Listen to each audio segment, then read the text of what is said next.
நெஞ்சில் குடியிருக்கும் தோழர்களுக்கும் தோழிகளுக்கும் தமிழக மக்களுக்கும் என்னுடைய வணக்கம்.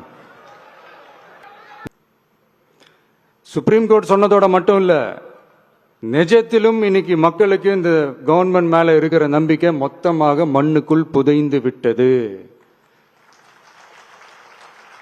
இதுவாவது முதல்வர் அவர்களுக்கு புரியுதா? புரியலனா 2026 தேர்தலில்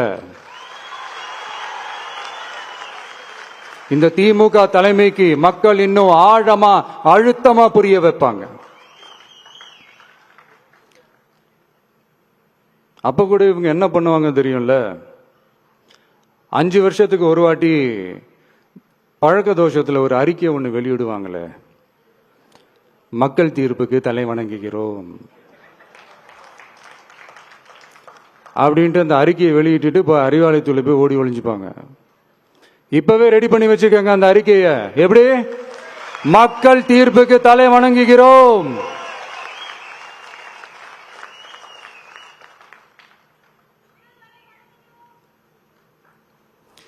நான் போன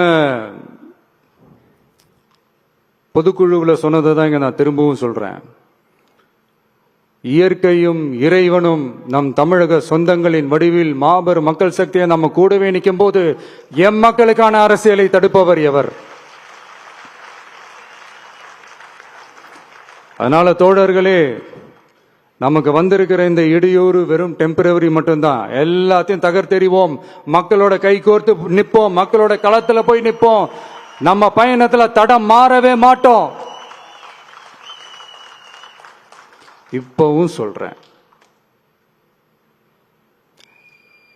2026 2 பேருக்கு நடுவுலதான் போட்டியே. ஒண்ணு, இன்னொன்னு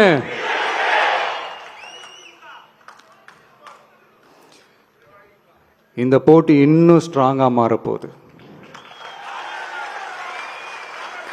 100% வெற்றி நமக்கு.